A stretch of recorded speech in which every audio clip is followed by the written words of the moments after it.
Trump nominated for a Nobel Peace Prize. People can now create false memories with deceased loved ones. The secret to making straight relationships work coming right up. And China is getting good at cultural warfare. Drew, it has been a week, man. You literally, before we started rolling, you're like, that was a week and a half ago, right? Nope, it was like 4 days ago. It is crazy somebody to like aim that at something. A different person would rise to power. We'll get right back to the show, but first, let's talk about what happens when the Fed makes a move and your portfolio gets crushed. Most investing apps are designed to keep you distracted. They gamify your money with flashy charts and meme stocks. Meanwhile, real economic forces like inflation, tariffs, policy shifts are deciding your actual financial fate. Alio Capital cuts through all of that. This is macro investing for people who want to understand the big picture. Their Altitude AI identifies shifts in inflation, interest rates, and global risk, then adapts your portfolio in real time. Their macro dashboard shows exactly how your portfolio is positioned across inflation, liquidity, growth, and risk. Download their app in the App Store or at Google Play, or text my name, Tom, to 511-511. That's ALLIO Capital, or text Tom to 511-511. Investing involves risks, including the potential loss of principal. Past performance does not guarantee results. See terms and conditions. Tax fees may apply. This is a paid advertisement for Alio Capital. And now let's get back to the show. Well, New York will have to decide what kind of city they have, because there's a new mayor candidate that is making waves. Gotham alert. This is nuts. No context. Let's jump into his policies because Tom has thoughts. Grocery prices are out of control. The cost of eggs and milk has skyrocketed. Some stores are even using dynamic pricing, jacking up the cost over the course of a day depending on what they can get away with. It doesn't need to be this way. I'm Zahran Mamdani, and as mayor, I will create a network of city-owned grocery stores. It's like a public option for produce. We will redirect city funds from corporate supermarkets to city-owned grocery stores, whose mission is lower prices, not price gouging. These stores will operate without a profit motive or having to pay property taxes or rent. And then he also had a way to revolutionize transportation. Our campaign is surging, and you want to know why? Because the ideas we're fighting for are popular. This month, for example, we got new... The ideas that you're fighting for are popular because people do not understand the actual cause and effect that is going on here. Anyway, let's keep playing him, because you're right. Boy, do I have thoughts. I have all the thoughts, Drew. When I start grabbing the microphone, you know we're in trouble. Support city-owned grocery stores, a policy we've championed for months that would guarantee cheaper groceries. But that's not all. A separate poll found 3/4 of New Yorkers support making buses free, like this one. As a state legislator, I won $15 million to fund a first-of-its-kind fare-free bus pilot that led to a 30% increase. In my deep dive on how all of this plays out, one of the things I said was, people get elected by promising things for free. Like, I cannot believe how cliche this is.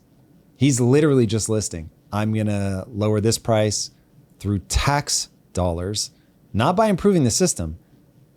We're gonna allocate tax dollars to it. Bro, that's so crazy. This is so crazy. He's just promising you, hey, everybody in the high school, welcome to New York High. The vending machines are going to be free, everybody. Vote me for class president. This is nuts.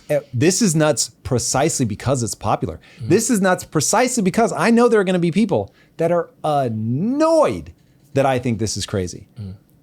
Drew, this is okay. This is a moment. Like I'll let you cook.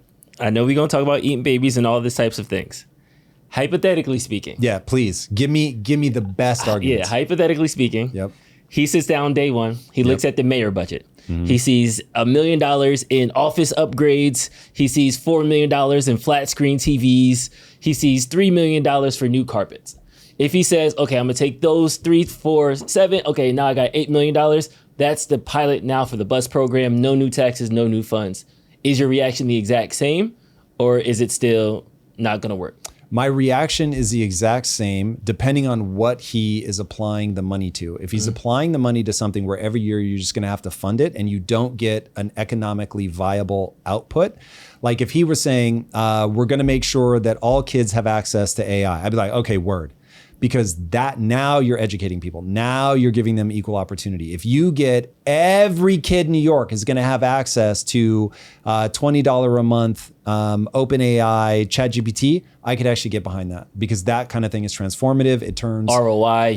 Oh my God. Like now you're really doing something. If you're investing in infrastructure, if you're investing in children, yes, love, educate. If he even wanted to give the money as a tax incentive for people to have more kids, okay, dude, like there are certain things that incentivizing them is an investment in the future for the whole country, and I love it the most. But when you're doing it for things that should be controlled by the free market because the free market will innovate and make them better, now you have to keep doing it every year. It never turns into an economic engine. And two, it's never going to solve the absolutely spiraling inequality. Okay. Free buses, because they're already state sponsored, it's already not necessarily a free market system. It's kind of like we at least incentivize it. What's the word when we kind of give like a baseline incentive and then it's free market on top of that? Like, Socialism? No. What we do with farmers, we get like subsidized. Thank you. Yep. Terrible fucking idea. Let me tell you a story about subsidies, Drew. Guess what the US government subsidizes the life out of? What? Corn. You're correct, Drew. Guess why I am filming in this big fancy house? Because the government subsidizes corn. And so when we were trying to make a protein bar that tasted like it had sugar but didn't, and we ran into the fact that we could not get equipment that would run a bar that did not have high fructose corn syrup in it, we're like, why on earth would every piece of industrial equipment for this type of product assume you're using high fructose corn syrup? That doesn't even make sense. It's horrific for you. And the reason is it's cheap. Why is it cheap? Because the government subsidizes corn. So instead of letting the farmers go, what do people actually buy? And then making that and competing against other farms to make sure that we stay in business, they go in and they subsidize the life out of things. And by doing that, you create distortions in the market. Now, I'm not saying no government. I'm saying the government has to understand what you're messing with. And when the government does not understand what they are good at and what they are bad at, then you get all these problems. When you think that you can control the market from the top down and tell people, these are the healthy foods that you should be eating or whatever, you don't know what you're talking about. Because at one point, the government wanted to tax companies like Quest for having too much fat in their product. Fuck you. They were fine with sugar, but they had a problem with fat because they were ignorant. Dude, this is only like 12 years ago. So the government is good at bureaucracy.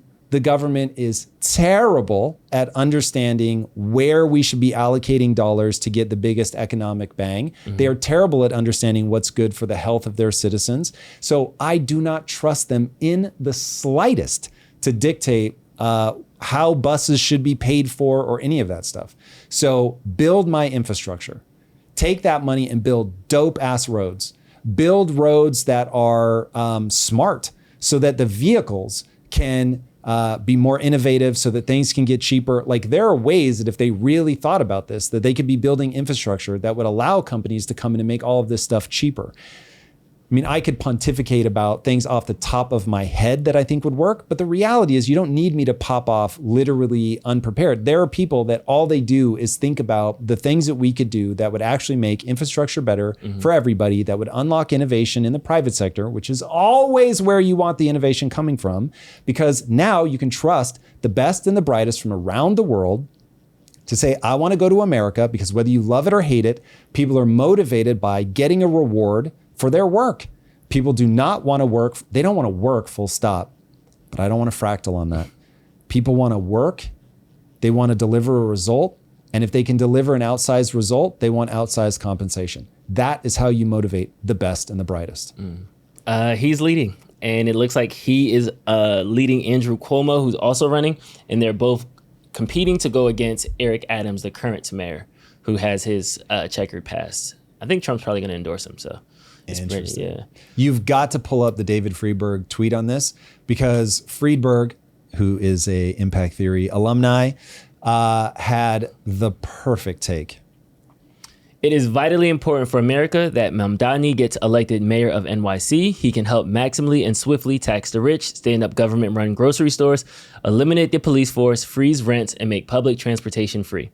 It's unlikely that taxing the rich will cause them to move to other cities, collapsing NYC tax revenue, or that city-run grocery stores will fail to increase fresh vegetable consumption in the inner city, or that elimination of the NYPD will cause a rise in crime and decline in quality of life, or that freezing rents will drive landlords to dump properties, collapsing prices and property tax revenue, or that free public transportation will result in union-led kleptocracy. No way. I'm sure this time socialism will be different.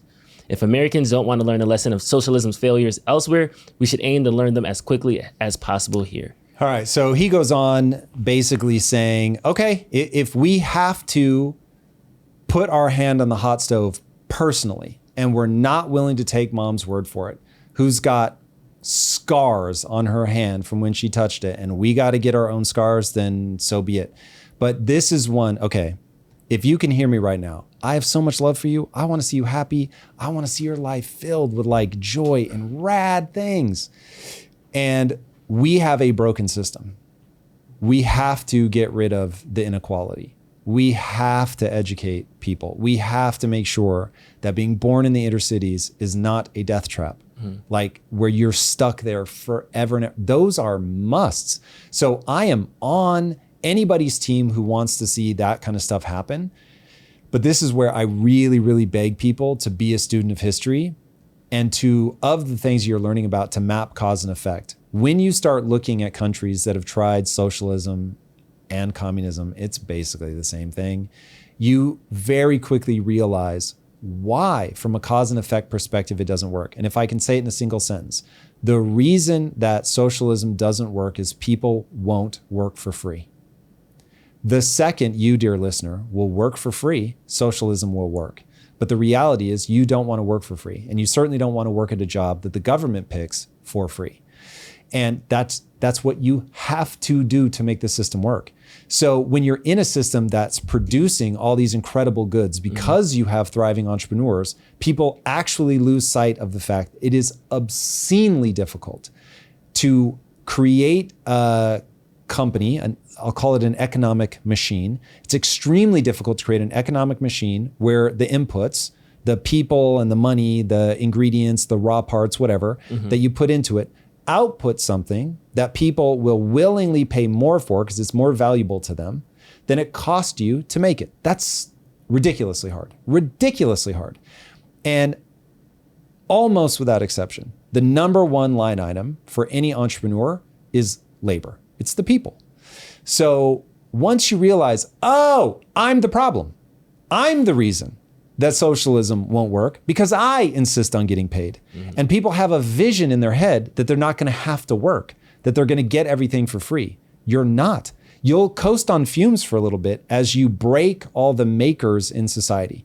So all the people that have been able to do that, they will just say, I'm not going to do it because you're confiscating my wealth. You're taking everything away from me that I'm making. It's way too hard. It's way too stressful.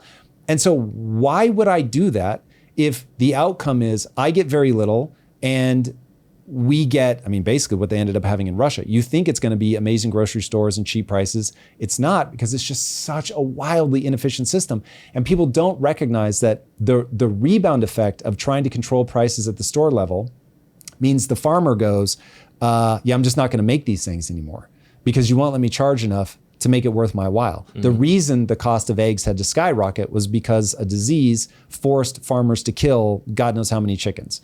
And so it was like, well, if you want me to keep dealing with the chickens, I have to charge you a ton of money for a limited time until I can build my supply back up and all that. And the supply chain gets the right amount of supply for the amount of demand that's available.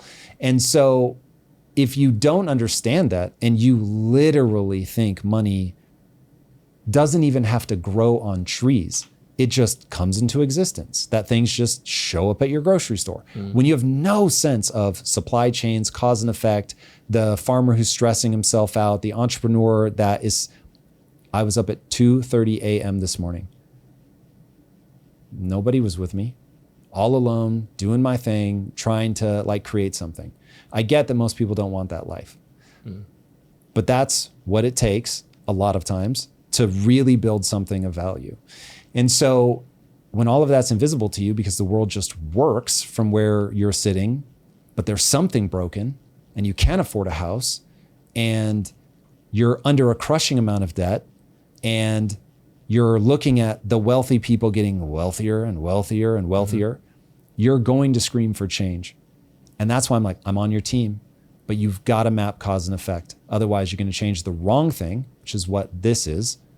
And you're going to make it not a little worse, you're going to make it catastrophic. And so I really don't want the story of eating kids to become like this comedy thing. When I was writing the deep dive today, I was writing this like brief passage about how there is a restraining force for humans, and the restraining force is culture. So the world is ruled by power. Who's got the bigger bombs, the better military. That really is what makes decisions, as we just saw with US versus Iran. But there's a restraining force of culture. And I'm like, we're better than animals. Animals, if a lion takes over a pride and the females have cubs from the previous male, the new male will kill all the cubs so that the women will go back into being fertile, and then he'll have sex with them and then make sure all the resources go to his own children. We don't do that. And then I was like, well, we don't usually do that. But the reality is that, as the quote goes, there is only 9 meals between mankind and anarchy. And read about Mao's China, read about the Red Famine in the Ukraine. There were 2 of them. There was one in the 20s and another one in the 30s. And you can make some people hungry enough, they'll eat their own children. And the only system that I know that delivers that is communism. And what is the the precursor to communism is socialism. It's just that simple. Okay. I hear it. I receive it. I understand the howling in the woods. But let's bring it specifically to NYC in this small bubble. Because, all of America could be socialist, but NYC could be a little socialist. If the housing market collapsed, more of the people from NYC can stay in NYC. Yeah, you actually pitched me this idea. Were you serious when you said it wouldn't be a bad idea if the New York housing market or property market Most of the people collapsed? That work in New York live in Connecticut or New Jersey. Yeah, it's too expensive. So it's one of those things where like, oh, okay, if a bunch of wealth flies out of New York City, that's not the worst thing. For landlords, it's terrible. For property owners, it's terrible. But for the baseline consumer, the homies from Jersey who want to live in a big city, they'll be able to go back into the city. That would be nice for them. So a lot of times I think people don't think of the grand scheme from a macro perspective. They just think about their neighborhood. But Drew, why do you think freezing rents will make it possible for them to move back in? That's what I was literally just about to say. If we can actually walk through this for a nap, because I think sometimes we talk about what the end result would be, but we don't talk about the actual second order consequence. We go from, this is the proposal, 5th order consequence, we shouldn't do it. But let's just kind of stair step. That's good, I like that. Yeah, let's stair step it a little bit to kind of see what. So tomorrow, grocery prices are fixed, rent controls are fixed, buses are free. What happens? Okay. So what ends up happening is step number 1, you get a momentary jubilee. Prices are cheap. You go in the store, everything is good. Then the store owner starts getting frustrated because his margins are thin. And the government creates some sort of program where he can get cash back or whatever, where he can be subsidized because, okay, we understand, we see that it's causing this problem. We didn't quite anticipate that. So we're going to help you guys out. But then he's got to like file for paperwork, and he's got medical debt or student debt or whatever. Something happens to one of his kids. And now he's got to sell the store. Or because what he wants to do is he wants them to actually be state-owned grocery stores. How's he getting the state-owned grocery store? It's going to be something like a grocery store goes out of business and they snatch it up. That creates a moral hazard because now the government is incentivized for you to go out of business so that they can take over your space, if nothing else. They're certainly not going to pay top dollar, right? So the government is going to either lowball you, hope that you go out of business, or suck more tax dollars to pay a premium to try to snatch up these spaces. So you're already draining resources or creating a moral hazard where they actually want you to be in trouble. That obviously then exacerbates, and you get to the point where now the government's running the store, but there are like the eggs aren't the quality that you're used to, or we don't have the selection in the store that we used to have. And so you complain at that store and they're like, well, this is what we've got. The price is great, right? But you're like, yeah, but like, I don't want to eat this. And so you start looking for a new store anyway. And so now you start getting extreme gentrification because you get your Erewhons and stuff who start going, yeah, all right, you're part of the rich crowd. So we're now going to open so that you don't have to go into these state-sponsored stores. And now you're seeing the inequality widen and widen and widen just in a grocery store. Okay. So that's a rough play out of the grocery store. The freezing the rents, what ends up happening, if you want to create slums, freeze rents. Because what ends up happening, owning a property is extremely expensive. Doing all the upkeep and all that. And part of the joy of renting is you don't have to worry about any of that. You don't have to worry about property taxes, but the government can't cut the property tax because this guy's giving everything away for free. If anything, they're going to have to raise property taxes to keep those taxes flowing. So now I'm a landlord. I hear this. I'm not buying any new properties. That's for sure. I guarantee anybody that was thinking about doing something when they saw this guy spike in the polls, they're like, I'm going to wait and see how this plays out. I've done the exact thing in LA. So from experience, I will tell you, you start hearing politicians make crazy noises and you start going, whoa, okay, I'm not going to invest further because I need to see how this is going to play out. So the reason that they're going to become slums is they've got to keep paying their property tax, which may go up. They can't raise the rents, even if their costs go up. The cost of fixtures, let's say, goes up. The cost of a plumber goes up, but the cost of rents can't go up with it. So now what does the landlord start doing? They fix as little as humanly possible because otherwise they're getting eaten. If they start getting into the red, then they're just going to give up the property or they're going to try to sell it as fast as they can. And so now when people are selling distressed, property values are going down. The property value is clocked on the last sale, presumably if it's anything like California, which I assume it is. So that means that by freezing the rents, you start driving the values of the properties down, which means they're collecting less rent, which means fewer and fewer people want to do any kind of investment inside of New York. And so now things just sort of start falling into disrepair. And by the way, nobody wants to move out of their apartment because they've got a fixed rent. And so it's not like, oh, there's suddenly a huge influx of people until things start getting really bad and people start fleeing the city. Then economically, the city just stops being viable and you end up with Detroit. And so if you want to see New York of the 70s where people are being raped and killed in Central Park, okay, like this is the path that we want to go down. But the reality is that law and order, having boundaries, I forget, there's a name for policing based on whether you see broken windows in the neighborhood. I forget what it's called. But they're just signals that get sent to the community about what's okay, what's not okay, based on how things look, based on how much pride people take in something. And so when you're robbing them of all the fruits of their labor, they just stop taking good care of it. Nobody's taking pride in something that the government gets to control. So it's one of those, I totally understand the impulse. I totally get it.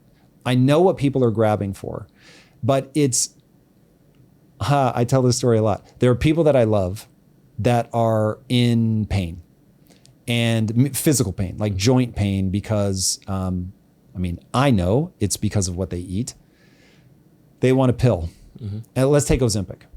So they want to start taking Ozempic to get their weight down. But the problem is we find out later that it's stripping muscle off the heart and it's causing bone loss. The final analysis of Ozempic will play out. But things like that, where there's normally second and third order consequences that nobody's thinking about. And so yes, you get leaner, but you also die sooner. So instead of going, the reality is nobody can save you. If you want your joints to stop hurting, you have to stop eating sugar. You need to lose fat naturally by having a caloric deficit, and you need to work out and get sleep and drink water, like the basic stuff that people just don't want to do. And that's the hard reality. The transportation thing, I don't know transportation as well, but again, you have to pay the people that are repairing the vehicles. You've got to buy the parts for the vehicles. And so what ends up happening is unions end up taking hold. And I'm starting to do research on Lee Kuan Yew, the guy that founded Singapore. Fascinating story. He's not who I thought he was going to be. When I first heard about him, I was like, oh, wow. Like he's this really poised, this was the vision I had in my head, this poised leader, deeply wise, understands nation building and how to get the best out of kids and how to educate. And so I was expecting this sort of Nelson Mandela-y story, only to find out this guy was not for fucking play. And he was a mix of, I let the communists know that I was willing to fight to the death. And I told the unions to fuck off when they started becoming a problem. And I showed people a path to owning their own homes. And then I lived like they lived. And so if I wanted air conditioning, I had to make sure that we were a nation that had air conditioning. Not that I lived in a palace off of their backs. And this motherfucker has built one of the like most prosperous nation states ever. But hearing him in his own words, he was like, people have to know when you say something that you're going to do it. And if that something is, I'm going to back you the fuck down, you better back them down. And I was like, whoa, this guy was not for play.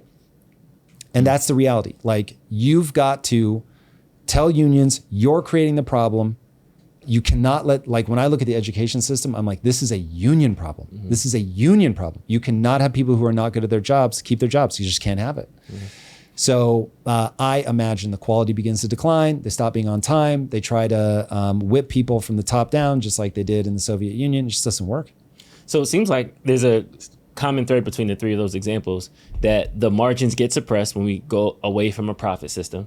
So that way the owners, the implementers, the people that are actually doing the thing, they are disincentivized to upkeep, maintain, to get new and fresh fruit, so that way they can maybe do a sale. They're not incentivized to put up a new pool, so that way they can drive up rents. They're not incentivized to get newer buses, so that way you get there faster, because they're still getting the same amount, whether if they try a lot or they don't try at all. Correct. And then it just slowly declines in quality and resources over time. At that point, with the system being depressed because of these falling property values, people being dissented about the food, the driving inequality, some businesses flee, some money leaves, and then now the overall median income of the city drops, and then now people can't afford things anymore, and there's just this vicious loop as it keeps getting now worse and worse. The government can't afford things anymore because the government begins losing revenue. Because it can't take from those people anymore. Exactly. Like, the part that people do not seem to understand is the government has exactly $0.00 until they tax an entrepreneur who is making something that outputs something of more value than what the inputs were. And that is the only way. And so this is why you can get away with not taxing your citizens when you have oil that's just gushing out of the ground, because it's like, okay, cool, we're doing great. But if they don't transition their economy, I don't know, 20 years from now, like, that's going to be a real problem. Not because we're going to run out of oil, because the world just isn't going to use oil anymore.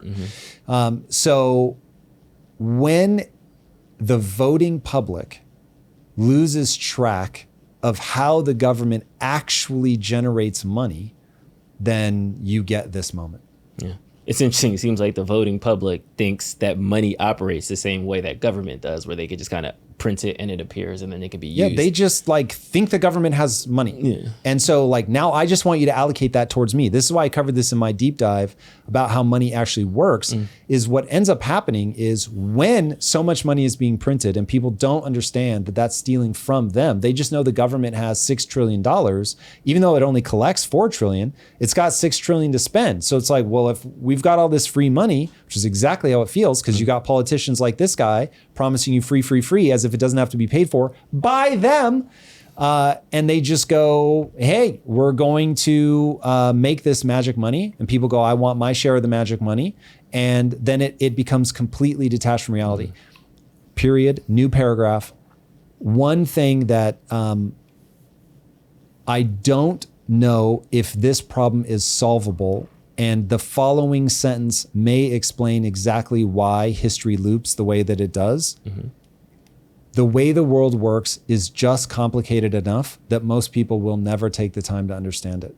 And if you don't understand it, you'll steer by emotion. Period. And in this moment, this is just an emotional reaction. It's just emotion. I see the wealthy are getting wealthier. That's unfair. And I'm being crushed by student debt, which is a problem for so many people.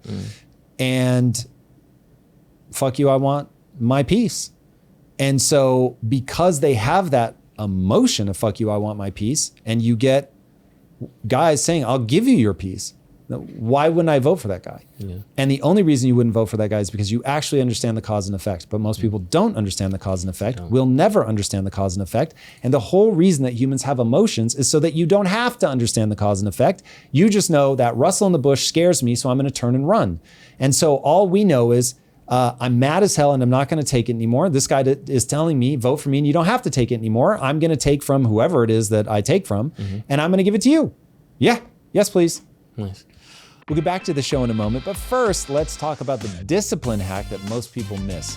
Discipline does not stop at the gym or the boardroom. It continues right into your kitchen. For years, Lisa and I have been ButcherBox subscribers because we refuse to compromise on what we put in our bodies. We get high quality cuts with zero decision fatigue from ButcherBox. We're talking 100% grass-fed beef that melts in your mouth, wild-caught salmon packed with nutrients, and free-range chicken that's never touched antibiotics or hormones. No more compromising on quality, no more last-minute grocery runs where you end up grabbing whatever's convenient. Just open your freezer and you're seconds away from fuel that matches your standards. New users who sign up for ButcherBox get your choice of steak tips, salmon, or chicken breast in every box for an entire year, plus $20 off your first box. Just go to butcherbox.com/impact and use code IMPACT at checkout. Now, let's get back to the show. In other news, the Supreme Court just had an emergency order. The highest court in the land just hit pause on the lower court's order that put some rules about how the government can deport people to other countries. Now, this isn't just like a small legal tweak.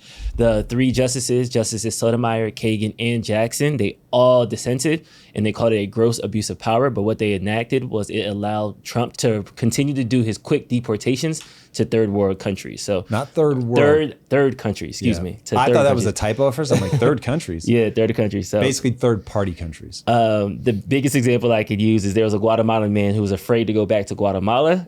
So instead they deported him to Mexico.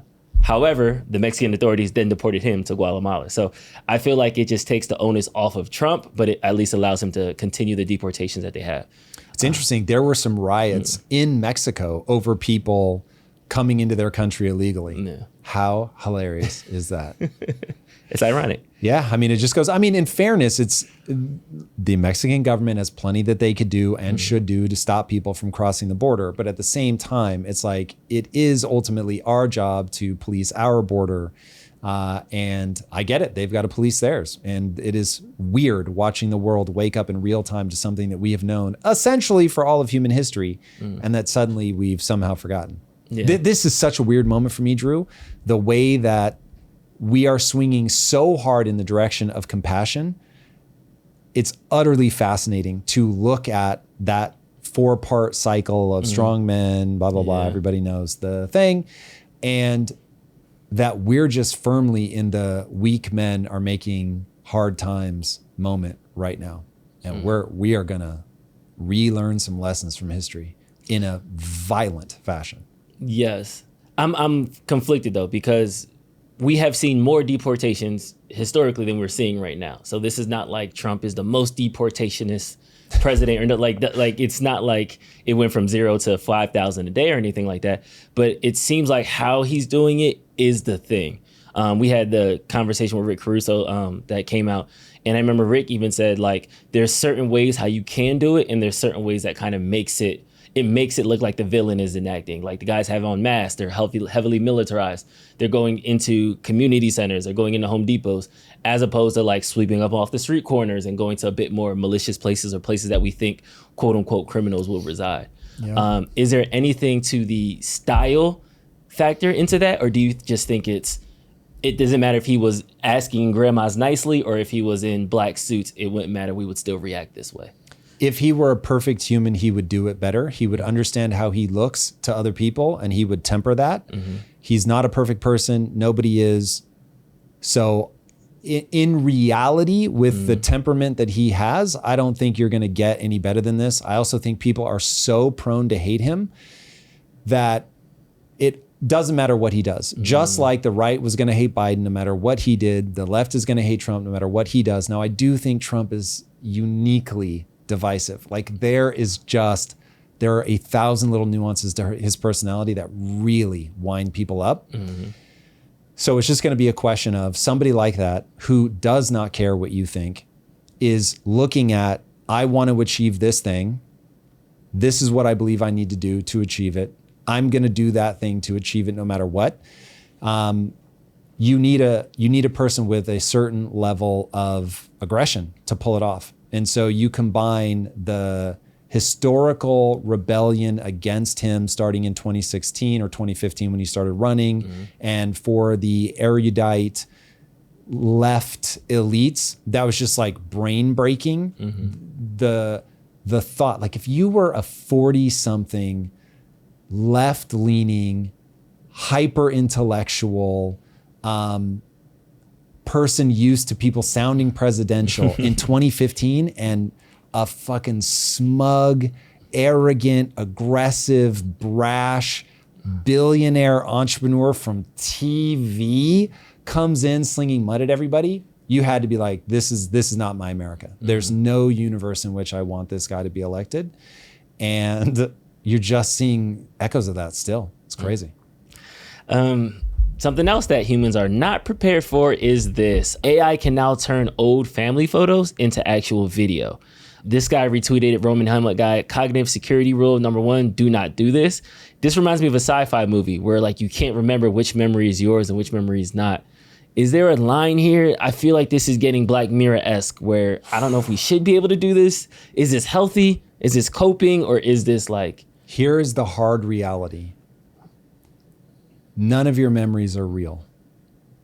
This is true. This is how memory works. Okay. When you pull a memory out of long-term memory, so storage, when you pull that memory out of storage, do whatever, think about it, and then rewrite it, you're restoring it differently, which is why you can't trust like eyewitness accounts and stuff like that.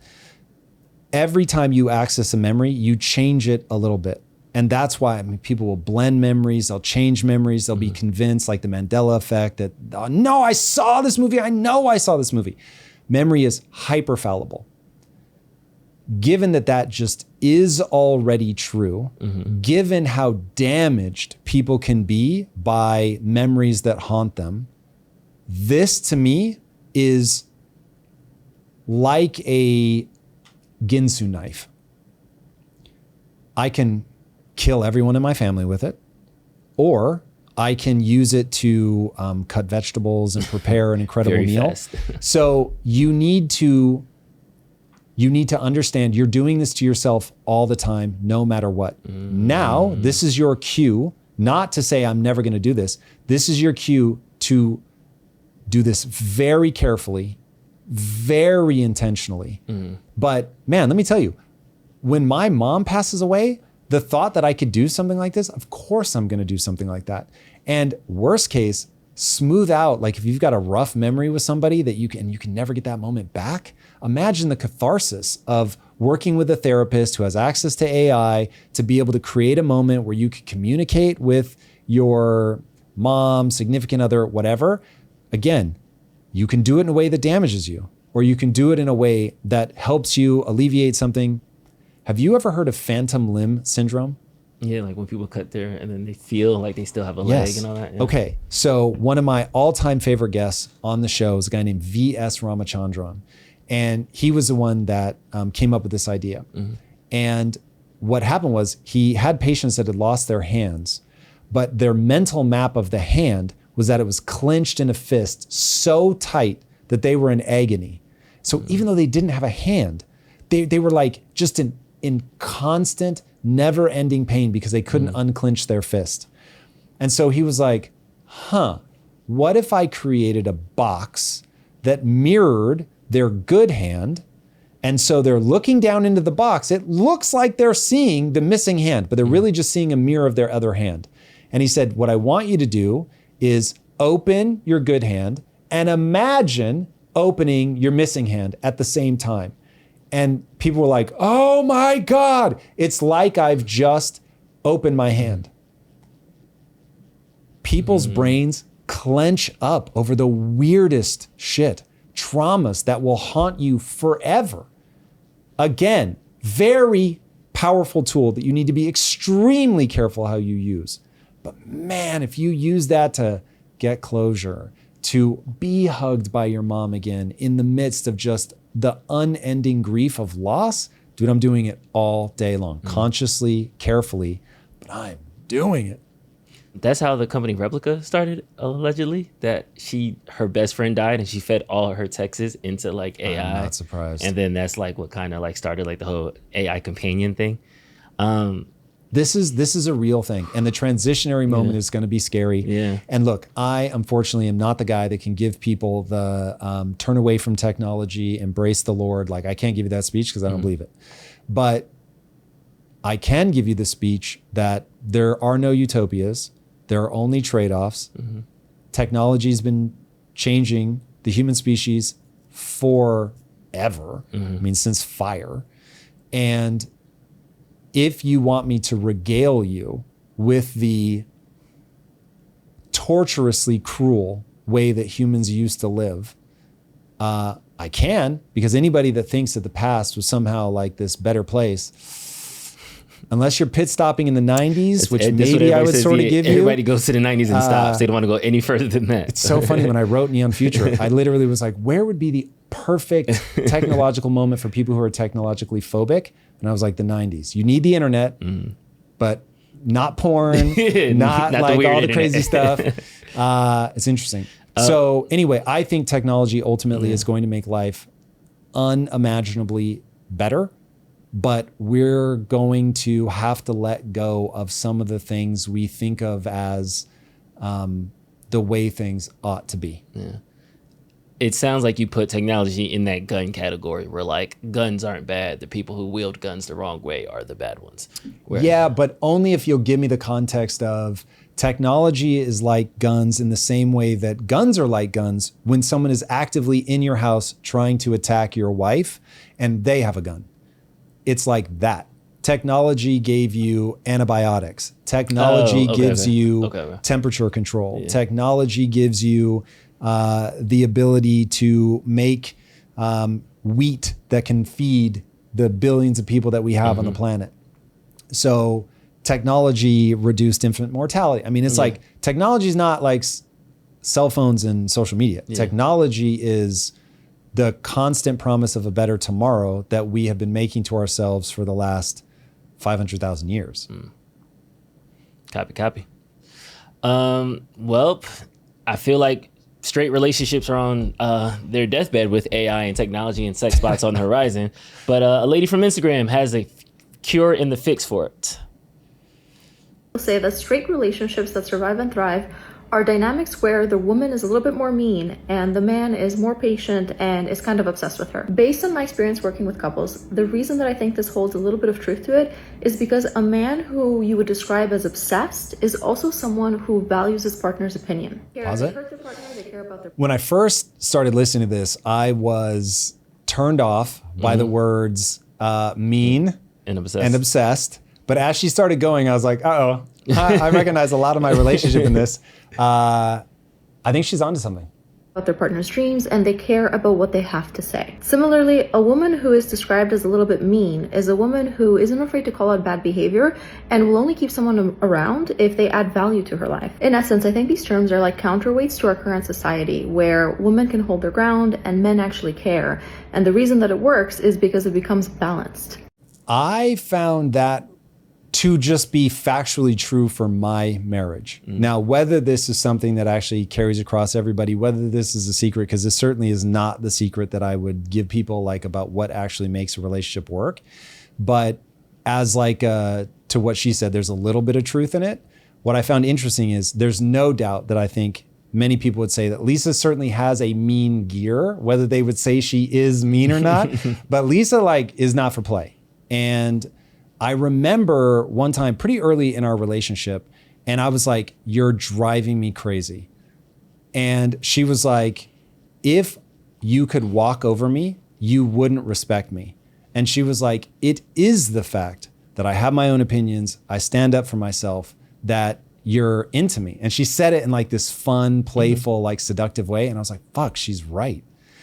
And if I could always get my way, if she always just did what I wanted, like it wouldn't be interesting. I would lose interest. If she were faking it, it wouldn't be interesting. But this is really just a woman that happens to know what she wants. Now, I will admit there are times where people violate my wife's sense of how the world ought to be, and she just cannot remind herself in real time, my values aren't objectively correct. They're just mine. And so she will look at people like they have roaches on their face when they don't live the way that she thinks that they should be living or interface with her the way she thinks they should. But it's true. Her standing up for herself has been interesting. And then I'm sure I've said on here that I'm obsessed with my wife. And part of the reason that I say that, by the way, is that reinforcing her as a central focus in my life makes sure that she stays a central focus in my life. And so I think it's only a minor part of what makes our relationship work, but there is something to that dynamic. Yeah, it seems like the takeaway from this was balance. I'm in these Balancing streets. each other, yes. Yes, like it's a scale. So balance is, that's why I'm blanking on a different word. Thinking of like the justice, like balance, not like. I was having a conversation with a woman on a date, and she was talking about how she didn't want kids. She doesn't really know if she wants to like have a husband, stuff like that. And as I'm talking to her, kind of my response is like, oh, well, yeah, I'm super domestic. Like, I love being a dad. Like, I think I want to have more kids. I want to do these things. I engage in this. And she was like, oh, well, I'll have a kid with you. And I was like, well, I thought you didn't want like a kid. She's like, oh, well, if you're going to help out, then I'll have a kid. And I'm just like, what date is this? What date? What date number? This was like date 1. Like we were friends. Damn, Drew. No. How much game do you have? No. It was like we knew each other. Like it wasn't like she was actually trying to give me a kid, but it was like that. Did she say I would have a kid with you or a guy like you? It was with me, but I think this is what happens, right? And this is the point I'm trying to make. I promise I'm landing a plane. I didn't just meet like a. I like this plane. We don't need to land this plane. I want to know more about the stewardess on this plane.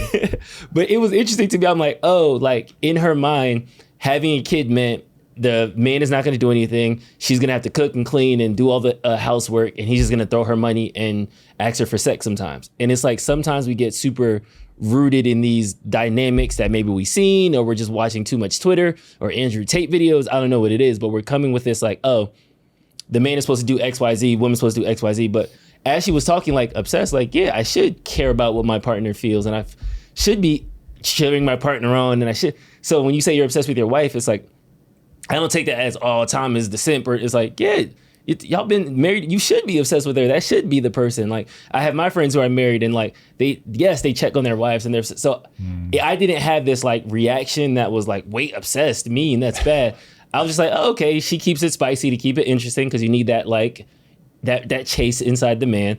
And then from a woman's perspective, she likes to be dreamed about, like she likes to be pursued. So in those two ways, it seemed balanced to me, just in like that kid example. So I think a lot of times we think what the relationship dynamics should be, and we're just getting bad takes from other people or from our personal relationships that didn't pan out, and we're thinking that's what it should be. And it's like, nah, it's actually the way it ought to be is obsessed, mean, in using her language. But a lot of times we take other people's traumas and act like that's the shoulds, and then kind of change our dynamics or what we want because of that. Yeah. So it was just interesting to kind of see this, like, oh, this wasn't as crazy. Well said. And we're going to China. Let's go. China's on a run right now when it comes to video games. I'm still locked in AC Shadows. That's Japan, I know, but China this is I think their third or fourth like AAA game that's actually getting like some major headway. They just released a trailer with IGN. I think they've had way more than that. This is because I don't think you're into that kind of game, like Wuthering Waves, Genshin Impact. Yeah, like there's I was thinking I Genshin. forget what they're called, gacha games. I think, oh God, someone's gonna freak out on me. But there's a whole genre of game where they've really established themselves. I forget the name of the company that did Genshin Impact, but they've done a whole bunch of games that have a certain aesthetic. Yoho-verse? Yeah, Hyoverse or something like that. Yeah. So yeah, China is definitely coming in strong though. There's no doubt. Now, when I saw this, what it made me think is China is really on their cultural exporting game. Like America won the like international cultural wars back in the 80s for sure. Like we were exporting American culture everywhere. Denim jeans, American movies, like people just Miami Vice. Exactly. Yeah, like, people wanted to be a part of American culture. And now China is, whether this is on purpose or they're just having their creative moment, because their stuff is really good. My favorite anime right now is from China. I just started playing Wuthering Waves. It's beautiful, absolutely stunning. Very much like Genshin Impact, not this kind of game, which is more of a, is this first person or third person? First person narrative, or third person single player narrative. Right. So people are giving it like Uncharted kind of maybe vibes, where it's like cut scenes, you're filling a story. Yeah. Not my favorite kind of game, but certainly very popular. But I'll be interested to see if this is like an intentional thing that China's doing, or if it's just, like I said, they're really in their moment. But as Americans, I really feel like we've lost our mojo. We don't have confidence in ourselves. There's not a shared sense of internal identity. We really are tearing each other apart. So sad, and I'm really hopeful that we can turn it around. It was way cooler growing up, believing in America and thinking this place is cool and I love all my fellow Americans and like we create the best stuff.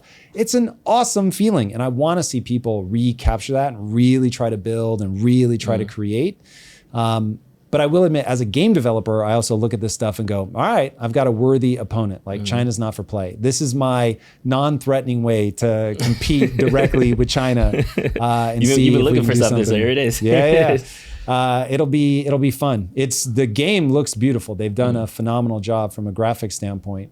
But ultimately, this stuff comes down to game mechanics. I was playing Project Kaizen this weekend, and it is crazy how like much you have to focus on things like, how does it feel to slide down a hill? Like little things like that, where you're like, okay, that's got to feel good. Like anything that you're going to do repetitively has to feel nice. And to think that there is a way to make pixels on a screen sliding feel nice is weird, but it really is a thing. So as you approach it though, like with your China like lens in mind of exporting culture and things like that, is it a chicken or the egg? Like what comes first? Do you say like, okay, I want to have a really good game. Now how can I Americify it? Or like what is easily built and what can I lay over? Like, did you start with Kaizen with the story and then you wanted to build out the universe? Did you knew what type of game you wanted? Like, what's the origin story of like building a video game? Because nowadays there's no more side scrollers. Like everything is huge worlds, layers. Like I wouldn't even know where to start. What's crazy is there are side scrollers, but to the heart of your question, I think it's going to be different for every developer. Some people have a spark of an idea that's a game mechanic. Some people will have a story beat that they want to see turned into something. For me, it was, I went to Warner Brothers and I tried to get the rights to The Matrix back in 2016. And I just really wanted to tell a story inside of a virtual world because I'm so obsessed with that. One is what's actually going to happen in the future. And then two, as a metaphor for the human condition, huge. And then for me, everything has to be about empowerment. So it was like, okay, I can't get the rights to The Matrix. They turned me down. But one day, remind me to tell you that story. It's a fun story. But I wanted to create my own simulated universe just because I think as a metaphor, it's phenomenal. I wanted to tell an empowering story. And so then that creates like, what would the game mechanic need to be completely aligned with both of those things? And so it just built from there. And then to be honest, I'm an iterative creator. So it was like I had a ton of the story up front. I knew like the shell, the concept, but I didn't know what the final game mechanic was going to be. And we really struggled. Like I knew the two things that I wanted to bring together. Like my early idea was winning in Fortnite doesn't feel cool enough. Like you get an umbrella and that's it. I was like, that's super lame. I was like, what would you have to do so that when you won against other players that you were like, oh snap, I cannot believe it. And I got this thing and this thing matters. And so then the answer for us became, could you integrate Minecraft and Fortnite, like those two mechanics, a survival world, a gigantic survival world with the competition against other players so that when you won something, it mattered to you over in the survival world. And so I think we've done it. Like playing it this weekend, I played for like 14 hours, stopping only to eat. And I was like, oh my God, like it's actually a game now. It took us 3.5 years to get here. But shout out to the team. It's been incredible. So if I were going to try to Americanify it, which I'm not worried about that with Kaizen at all. For me, empowerment is that sort of like the thing that I want to hide inside the game that people will get. But like if you look at Top Gun from the 80s, which was clearly like the Pentagon going to Tony Scott and being like, hey bro, we want to recruit for the Navy. It's just all cutscenes of airplanes. Oh my God, literally. Airplanes and American flags. 100%, yeah, patriot porn. So, and it really does work. I mean, that upped the signups for the military by some ungodly percentage. So yeah, if I were doing that, then it's a collaboration. It's like, okay, what do you guys want to feature? And then if you're a good writer, you step out of it. And like they did with the Pirates of the Caribbean, you go, okay, I get like where this has to be set, but I need to find a story that is of that world, but isn't like just a surface glancing off, like a pilot gets in plane. It's like, you've got to find the fear, limitation, blocker, wound, you know what I mean? All the like writery stuff, and then really tell a story that's going to captivate like the sense of, I see something in my own human experience reflected back to me from this movie. Oh, it happens to be about the Navy, or it happens to be about a ride at Disneyland, but I feel something of my own life inside of this thing. This is a deep question. What do you think America as a culture needs to feel that they once felt in the 80s that you don't think they feel now? I love you for asking that question. That if I work hard, I will get better and I will be able to yield disproportionate results for my hard work. That's it. That was a simple answer. If we can get people back on that, ooh, buddy. All right, that's all I got. And to that end, boys and girls, Drew's relationship guide is going to be coming out soon, because on date number 1, women are saying they want to have his baby. I'm married and I'm signing up. I hope you guys will too. And by the way, if you're not already watching our lives, be sure to check us out. You will get more relationship advice from Drew on exactly how to pull just like that. We are Wednesdays and Fridays at 6 a.m., boys and girls. All right, until next time, my friends, be legendary. Take care. Peace. If you like this conversation, check out this episode to learn more. The Israel-Iran conflict is heating up. U.S. involvement seems imminent. Trump dips out of the G7 early, presumably to plan Iran's strategy. Both U.S. and Israel claim Israel has total air superiority over Iran.